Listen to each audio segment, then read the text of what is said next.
নমস্কার। কাছে ও দূরে, দেশে ও বিদেশের সমস্ত শ্রেণীর শ্রোতা বন্ধুদের আমার সহ আপনাদেরই চ্যানেল শান্তিবার্তাতে সুস্বাগতম। আজকে যে আলোচনার বিষয়বস্তু আমার ইয়ং জেনারেশন থেকে শুরু করে সর্বোপরি সমস্ত শ্রেণীর বয়সের মানুষের জন্যই উপস্থাপন করছি। ভিডিওর থাম্বনেল দেখেই আপনারা অনুমান করতে পারছেন যে আজকের আলোচনার বিষয়বস্তু কী। আমাদের সমাজে বা পরিবেশের চারপাশে এমন অনেক বন্ধুদের দেখা যায় যে তারা দীর্ঘদিন একই কাজের সঙ্গে যুক্ত আছে, কিন্তু তাতে না তার নিজের কোনো স্কিলের ডেভেলপ করতে পারছে বা অর্থনৈতিক তেমন কোনো উন্নতি করতে পারছে না। প্রত্যেকটা সময়ে, মাসে, বছরের শেষে দৈনন্দিন জীবনের প্রত্যেকটা জিনিসপত্রের মূল্য যেমন বৃদ্ধি পাচ্ছে, তদ্রূপ তাদের ইনকামটা কিন্তু বাড়ছে না। তো অর্থনৈতিক নানান রকম অর্থ সংকট দেখা দেয়। তার কারণে মানসিকভাবে বিধ্বস্ত হয়ে পড়ে, তখন দিশেহারা হয়ে যায়, নিজে সিদ্ধান্ত নিতে পারেন না যে এখন কি করা উচিত কি করা উচিত নয়। কোনো ক্ষেত্রেই ভেঙে পড়লে চলবে না। যদি আপনার একই জায়গায় থেকে দীর্ঘদিন থাকা সত্ত্বেও না নিজের কোনো কাজের কোনো উন্নতি হচ্ছে, না আপনার ইনকামের কোনো ডেভেলপ হচ্ছে, তাহলে একই জায়গায় থাকলে সেখানে থেকে আপনার কোনো বিশেষ লাভ হবে বলে মনে হয় না। যেমন কিনা বছরের পর বছর প্রত্যেকটা জিনিসপত্রের দাম বাড়তেই থাকে, খরচা আমাদের বাড়তেই থাকে। যদি ইনকামটা যদি সেই তুলনামূলকভাবে আমরা বেশি না করতে পারি, তাহলে আমাদের ইনকামের থেকে খরচা যখনই বেশি হবে, আমরা বিভিন্ন রকম অর্থ সংকটে পড়ে যাব। তো সেখান থেকে কিভাবে নিজেকে মুক্তি করা যায় সেই বিষয়ে আজকে আলোচনা। তো শুরুতেই একটা ছোট্ট উদাহরণ দিয়েই শুরু করব। যেমন আমরা সবাই জানি যে বাজারে 1 কিলো লোহার দাম 50 থেকে 60 টাকা,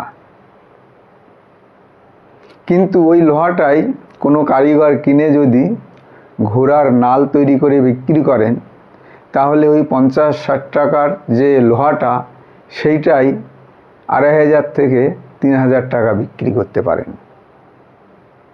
শুধুমাত্র সেই লোহাটা যে দোকানে ছিল, সেই দোকান থেকে তার নির্দিষ্ট একটা ফ্যাক্টরিতে তার রূপকে রূপান্তরিত করার জন্য কিছুটা দূরে হয়তো গেছে, আর কিছুটা কষ্ট সেখানে সে সহ্য করেছে, তাকে পুড়িয়ে পিটিয়ে তার রূপ পরিবর্তন করতে হয়েছে।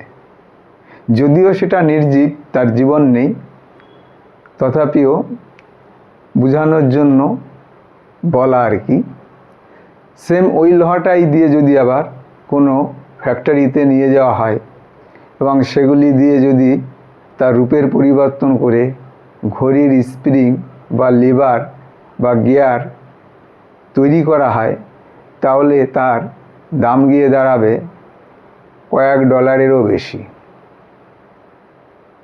তো সেক্ষেত্রে দেখা যাচ্ছে যে রূপের যত পরিবর্তন হবে, জায়গা যত বদল করবে, তখন তার মার্কেট ভ্যালুটাও বেড়ে যাবে। তদ্রূপ যদি দৈনন্দিন জীবনে কর্মক্ষেত্রে আমাদের কোনো প্রকারের উন্নতির দিশা না পাওয়া যায়, তাহলে আমাদের ওই স্থান ত্যাগ করতে হবে। ওই স্থান ত্যাগ করে নতুন কোনো জায়গায় গিয়ে নূতন করে আবার শুরু করতে হবে। তার সঙ্গেই শুরুতে যে উদাহরণটা দিয়েছিলাম, লোহাকে যখন রূপের পরিবর্তন করানো হয় তখন কিন্তু তাকে গরম করে পিটিয়ে নরম করে বিভিন্ন রকম রূপ দেওয়া হয়। তদ্রূপ নতুন করে কোনো কিছু যদি শুরু করতে হয় তাহলে আপনাকে শারীরিক বা মানসিক পরিশ্রম করতে হবে। আপনার স্কিল লেভেলটা আরও ডেভেলপ করতে হবে,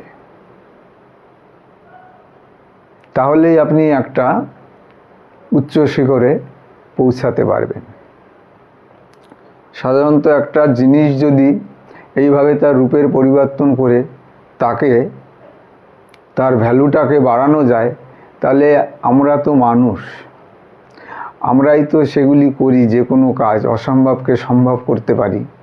আমাদের মধ্যেও সেই পাওয়ারটাকে বাড়াতে হবে। প্রয়োজনে আমাদের স্থান চেঞ্জ করতে হবে, জায়গা চেঞ্জ করতে হবে। তাহলেই দেখবেন নিজের যত প্রকারের সমস্যা আছে সেগুলো ধীরে ধীরে আমরা সমাধান করতে পারব। তখন আমার যে চিন্তা ভাবনা, শান্তিবার্তার একটাই উদ্দেশ্য, দৈনন্দিন জীবনের সাধারণ মানুষের বিভিন্ন রকম মানসিক বা মনের যে সমস্যা, মনোসংযোগের অভাব, সেইগুলোকেই ইমপ্রুভ করা বা ডেভেলপ করানোর চেষ্টা করা।